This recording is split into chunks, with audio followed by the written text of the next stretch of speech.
Hello and welcome back to another episode of LMScast. My name is Chris Badgett, and today I'm joined with AJ Morris from Liquid Web, which is a hosting company.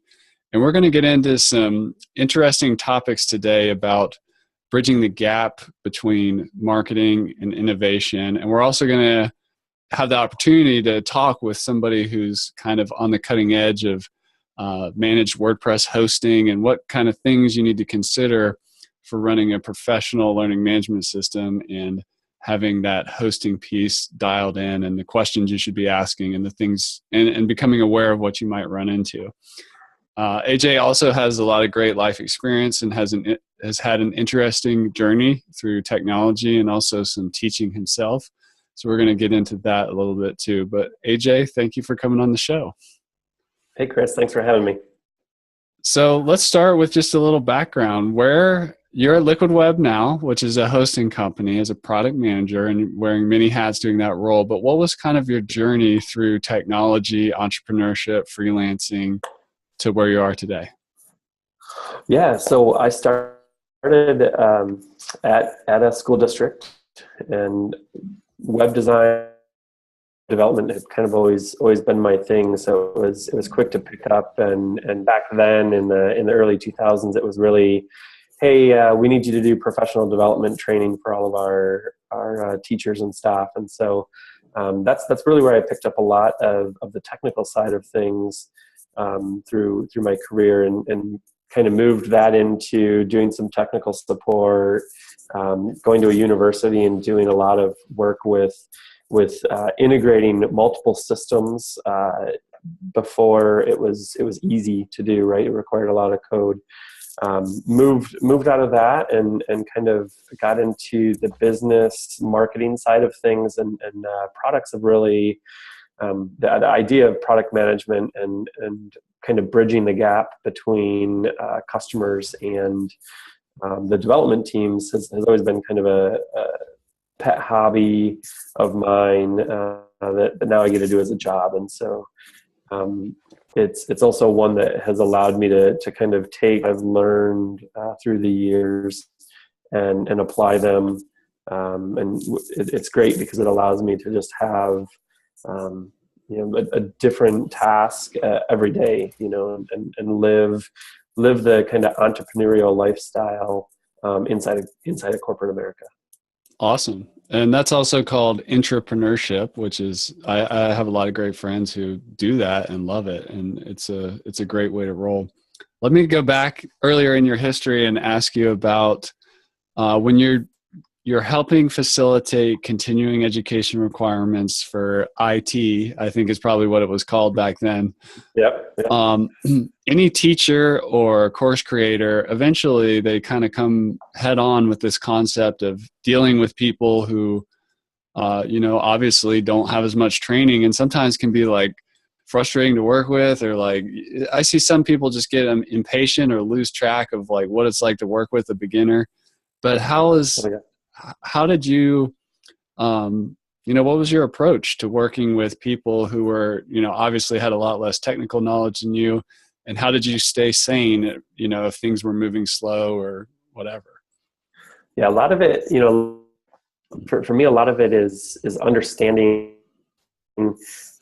other analogies that can help people understand the different concepts, right? And so typically I would find one or two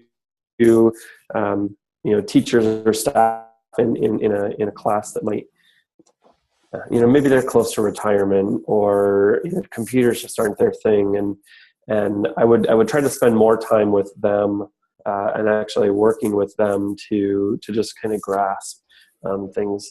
Most teachers back then, especially in the early 2000s, they at least had some basic understanding of computers, right? They knew what a mouse was. They knew how to open up Word or Excel, or go to a browser and go to a web page. And so they had some of the basics, but what they kind of lacked was the understanding of how do you work within a specific application or web web application before there were web applications. So, it was a lot of patience. It's funny. My wife says that I'm probably the most patient person she's ever met, and I would definitely attribute it back to teaching. Right?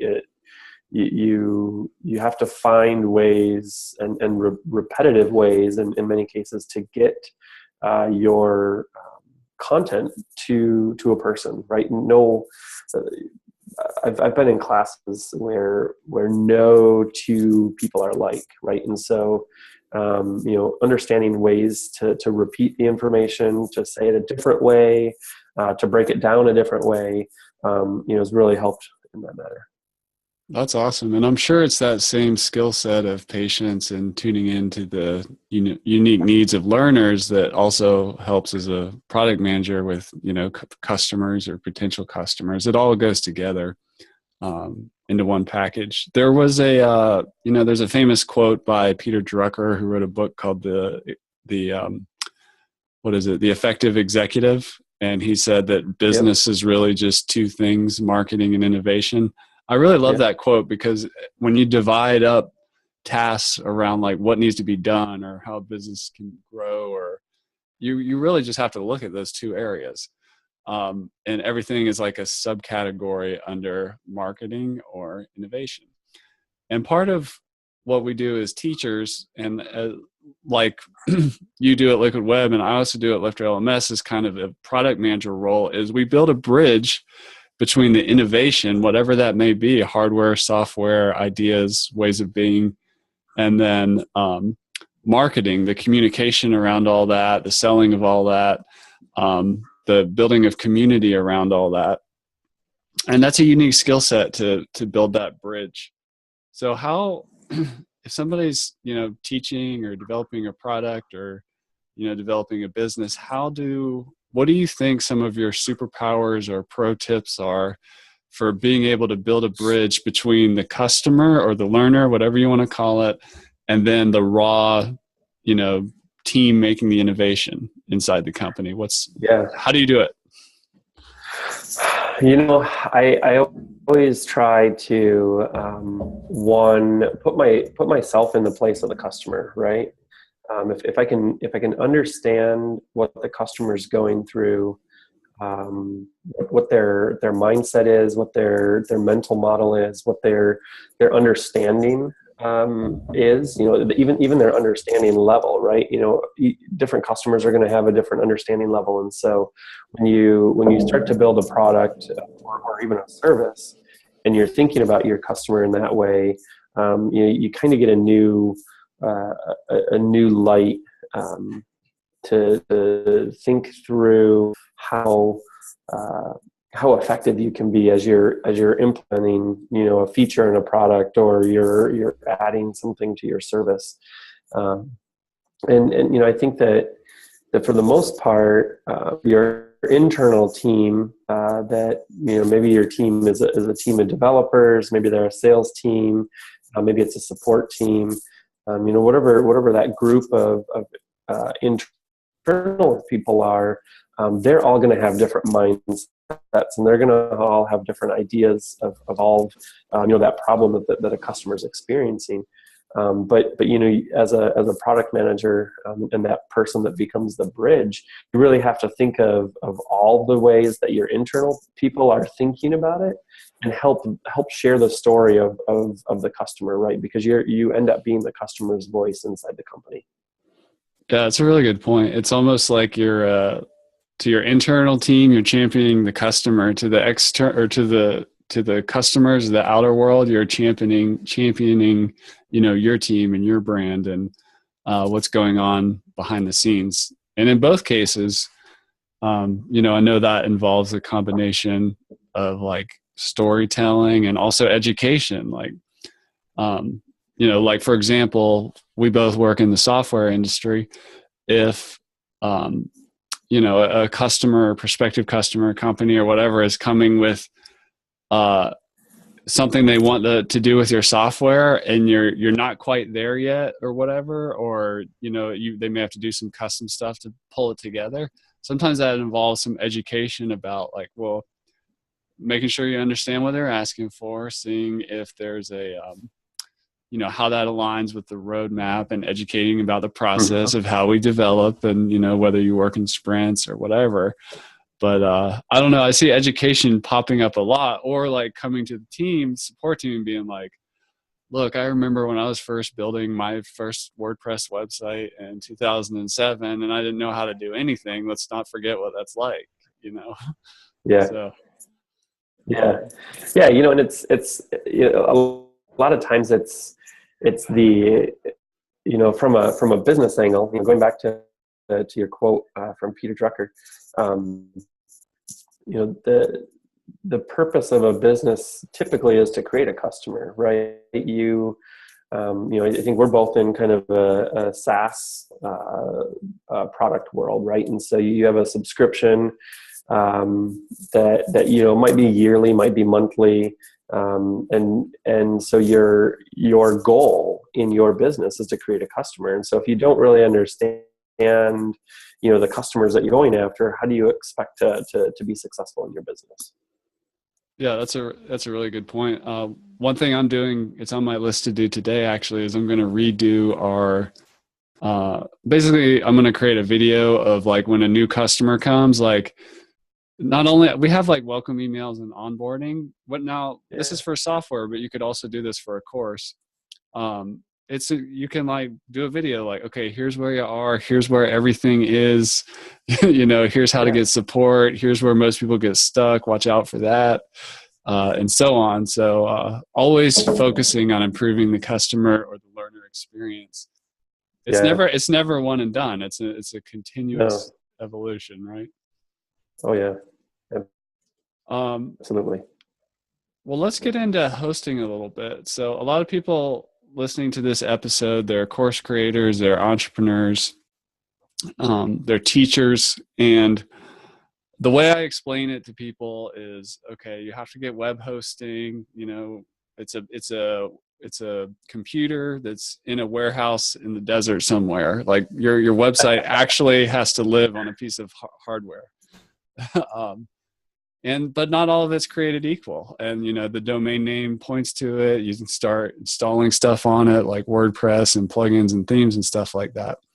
But not all hosting is created equal. And the certain challenges that I see a lot of people coming up with, so let me just kind of spray it all out there and let you jam on it, is, what's the difference between like, a really low cost shared hosting account versus a managed WordPress hosting environment? What is staging? Why is it important? People are either overly concerned or under concerned about backups. That's something I see a lot. And then like, where does like plugins and like WordPress stop, and like when should you call your web host versus get support somewhere else? Like these are the things that I run into in the day-to-day. So maybe start with just helping us understand, like, as you grow in hosting, like where do you kind of, if you start at the bottom and you have no email list and you start, like, when might you want to grow to managed hosting?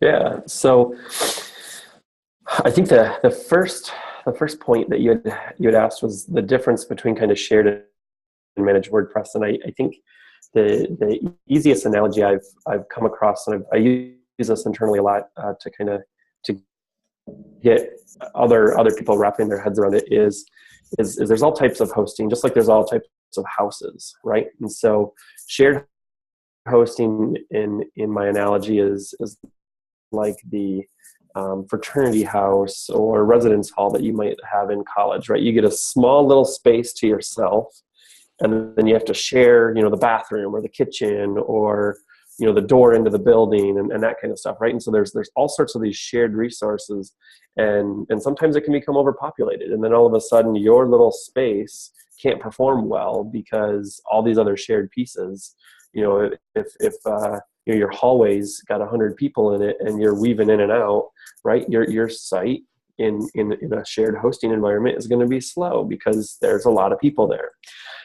And so you then can go up to something like an apartment, right? And so I look at an apartment as a VPS.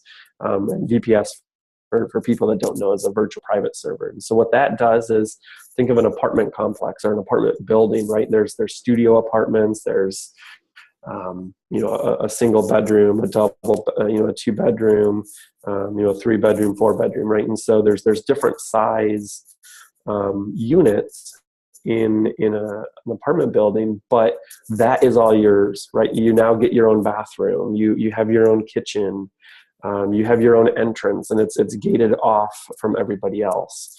Your water is your water in some cases, your heat is your heat in some cases, and so that's what a VPS is. As you grow, you can go to that, and you can even grow inside that apartment building. You could go from a small little studio apartment all the way up to a 4-bedroom, and that's kind of what a VPS is like.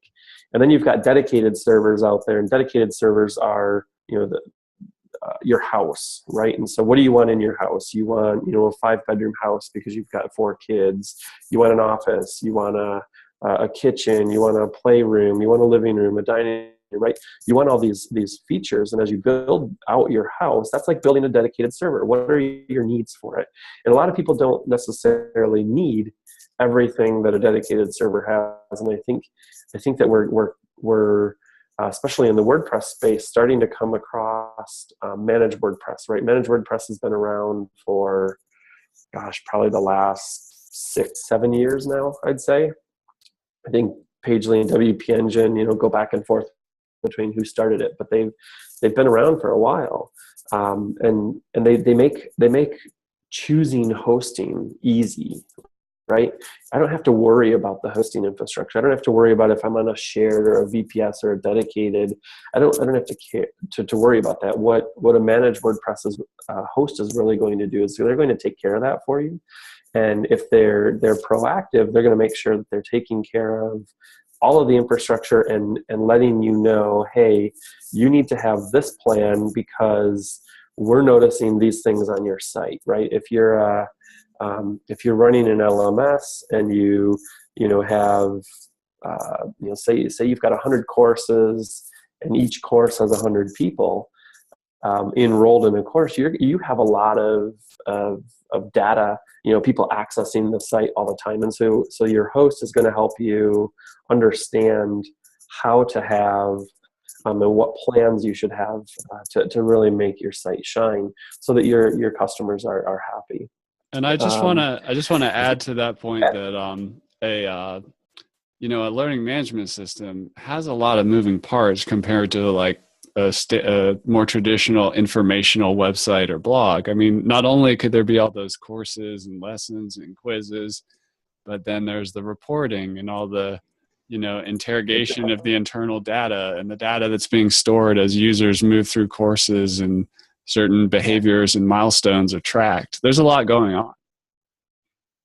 Oh yeah, and if your courses are pay by a course or their subscription, right? You've got all the transactional data that's also going on with being able to sign up for a course and pay for the course and all that. So there's a lot of moving parts there. And if we focus in on just LMS and some sort of a learning management system or e-commerce, right? I think the two kind of go hand in hand, right? There's a lot of moving parts to those. That's where managed WordPress really can shine is they can monitor all of that very easily, right? Especially when you're using something like WordPress and you go to a managed WordPress host. Those hosts are going to be able to find and understand at a higher level than somebody like somebody that just does shared hosting, right? And so you're able to really understand and really partner with your host in that sense, right? You create a partnership with the host because they're providing a service to you that helps run your business. Absolutely. And just one more thing on that. It's kind of like if you take the classroom and you take it online, the building and the room and everything are really important. So just because you're online, you still need to have like some underlying infrastructure for the magic to happen. So Yeah, it's funny. I was actually talking to a friend. Gosh, it would have been last summer now. They were talking about wanting to. They do online courses, and they were like, I think I want to get into a course. I want to do a physical in-person course, and I want to give this a try. I want to see if I can with that. Everybody loves my online courses.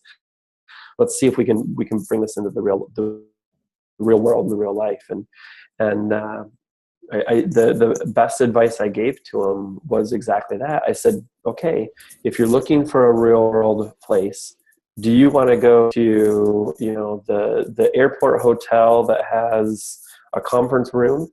Or do you want to go to, somewhere nice that has, Herman Miller chairs, and it's painted and it's got windows and the projector and the screen just work and you don't have the issue, right? What experience do you want to have there?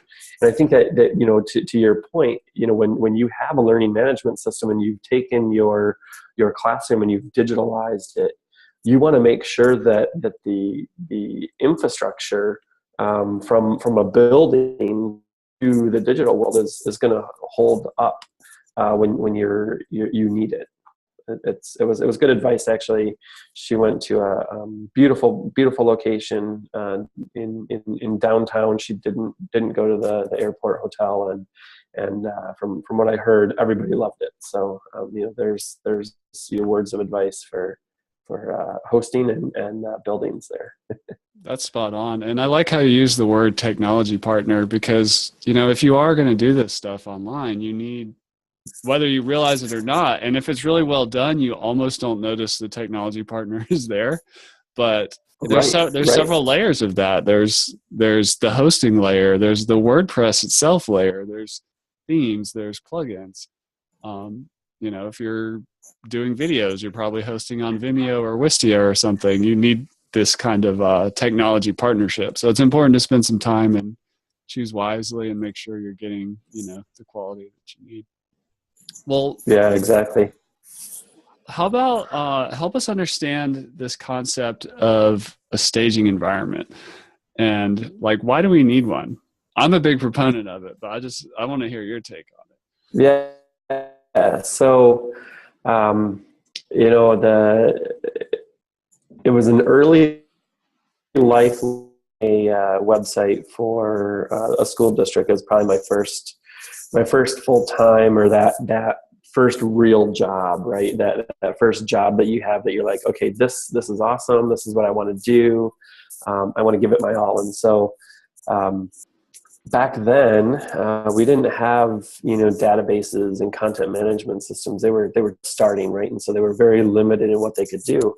And at the same time, the internet was just growing rapidly, and everybody had to be online. It was everybody's got to be online. I got to have a website. And so we had static HTML and various files. And so if you have a production environment, that's where your site lives. And in most cases back then, that's what you had, and that's typically all you had. But when you wanted to do work, say you wanted to change an image, or you wanted to change a web page, or maybe you wanted to change the layout of the site, you needed a place to build and then test things out. And so for a staging site, for a lot of people, it comes from your developers not having them in the past and making a change and then blowing up a site that was live, or it was a place to stage things in preparation for moving everything live. So staging is important. I have on any given day, I have if I'm managing sites, I still have a few that I manage from my freelance days, but I always have a staging site. I always do something there first to know, is it going to wreck the production site, especially mission crate. Any time you have a learning management system, an e-commerce system running your site, those are mission critical, right? If your site goes down for whatever reason, right, that's dollars out the window that you're losing while it takes to get that site back up. So you always want to make sure that you have some sort of an environment that you can test whatever you're about to do, right? Maybe it's you're changing a theme, or you want to add a new plugin. You want to have an environment that's very close to your production environment so that you can test it out. And so most managed WordPress hosts now will give you a staging environment just for that reason, right? You can go and test the things out that you want, and when you're ready to go, you just do it on the live site. Yeah, that's couldn't have said it better myself. And the analogy that just popped into my head while you were talking is comes from the automotive industry. I'm pretty glad that they stage or test certain things with the crash test dummies. Exactly. Before, like you said, your revenue or your actual live site life of it is on the line. Let's just do our due diligence and do some testing before we deploy this like new fiberglass bumper to all our car lots around the country.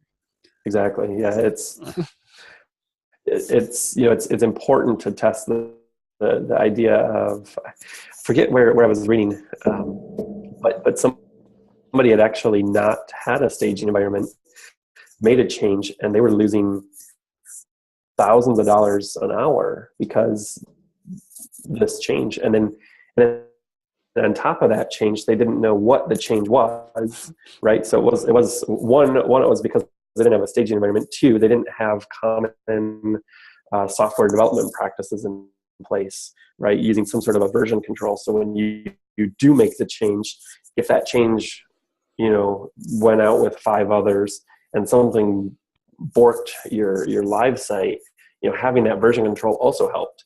And unfortunately, this company didn't have it, and they were losing thousands of dollars an hour because they didn't have the basic kind of common practices in place. And things will go wrong eventually. Something goes wrong or something gets hacked or whatever. So, then there's the concept of backups, which you guys have at Liquid Web. How do backups work at Liquid Web? So every night we do a full site backup. And the nice thing that we do is we actually tell you, how many posts, how many comments, how many pages, some of the basic level WordPress content changed between each backup. So if you do need to restore from a backup, roughly about how much pieces of content you're going to lose. If I wrote, one thing that I've actually stopped doing recently is I don't write drafts in WordPress, right? So on my own blog, I have I only post I only put a post in WordPress when I'm ready to publish it or schedule it, right? Because that way I'm not losing that random data. I've had data corruption issues, or you have to, for whatever reason, revert to a backup. If you have all your drafts up there, you might lose those. And so, we wanted to make sure that we showed you, how many posts and pieces of content have changed between. That's awesome. And there's really 2 ways, like if you're in that situation where you need to restore a backup for most people, and that's call a developer or some hosting environments have it like an interface for the non-technical person to restore backups. Is that what you guys have? Exactly. Yeah, exactly. We have a list of backups, and our backups are all stored off-site, off of the infrastructure that actually runs your site. And then we allow you to just click restore, and you click the restore button, and it brings that backup live. That's awesome. So those proactive measures are a really important part of picking a technology partner. So those are important to consider, because it's not just like, what if it goes great and you sell a bunch of courses or get a bunch of students, but what are you going to do if something goes wrong? Since plugins and WordPress itself and themes and everything are always updating. Well, what else is unique about Liquid Web? Like, I know you guys have a iThemes sync system. What does that do? So we recently integrated with iThemes Sync. So what iThemes Sync Pro does is it gives you kind of a portal to all of your WordPress sites. And so you install a plugin, you hook up the plugin to your Sync account, and then Sync can see your 5 sites that you host or your 10 sites that you have hosted.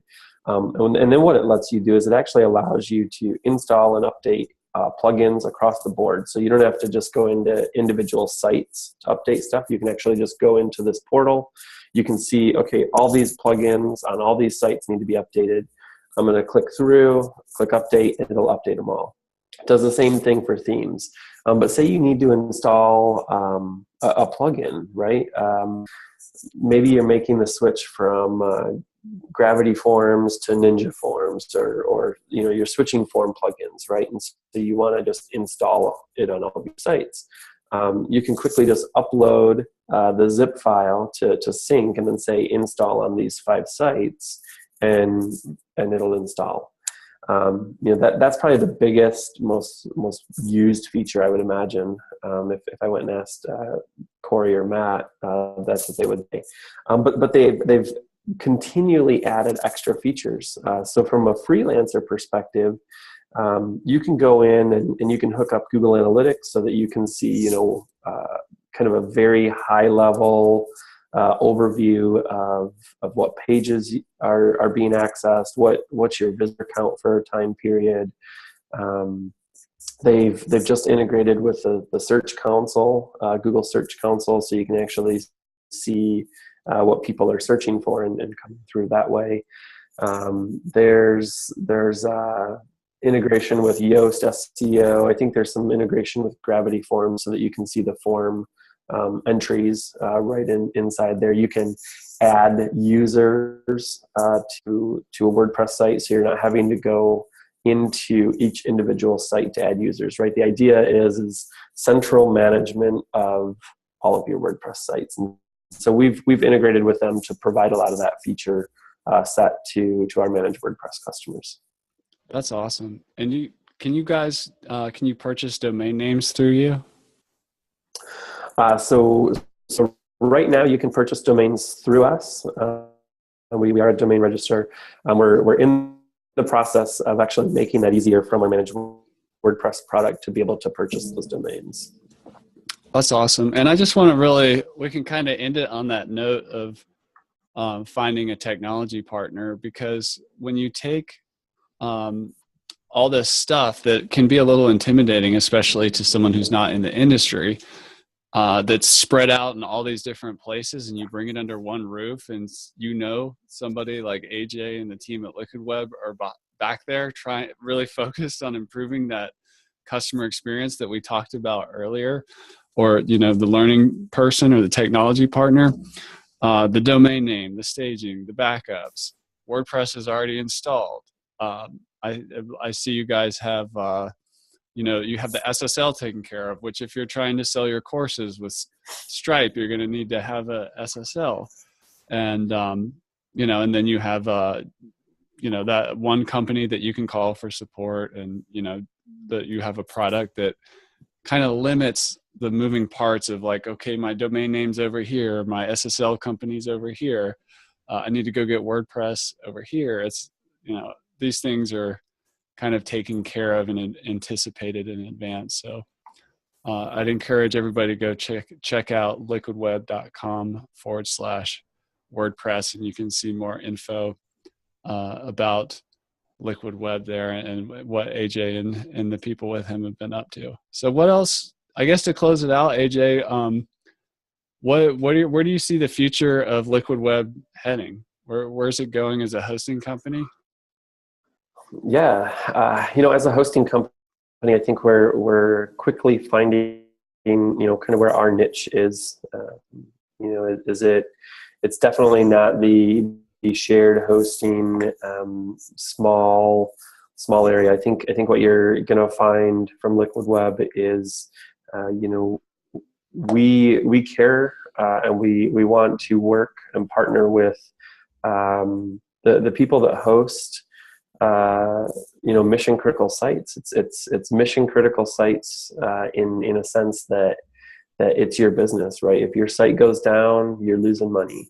If you're having to work with constantly give us a call because there's issues, right? That's not what you want. That's not a partner anymore, right? A partner is somebody that's going to come alongside your business, that's going to help you grow, and grow with you, right? As your business grows, as you make more money, that's success, and that's a win to us. And so I think you're going to see Liquid Web pull features that really become partner-esque features, right? How do we further become a partner with you to help you be successful? That's awesome. And just to highlight that point you made, there's a really big difference between a website that's kind of a sign or informational thing for a business, whereas when your website kind of is the business, yeah, I mean, it's really important. Like, you really need to focus on the technology pieces there. Well, AJ, I really want to thank you for coming on the show and chatting about your story and helping educate everybody on hosting and some things to consider in this world of the LMS and finding technology partners. Where, if somebody wants to connect with you personally, is there anywhere they can go to find you? Yeah, so Twitter, I'm on AJ Morris, at AJ Morris. AJMorris.me is my blog. Since coming back from Cabo Press, where we were both at last fall, I have started to try to blog a little bit more, and so I'm committing to publishing more content there. And then, of course, you'll find me at WordCamps and other WordPress conferences throughout the year. So, awesome. Well, thanks for coming on the show. Hey, thanks for having me.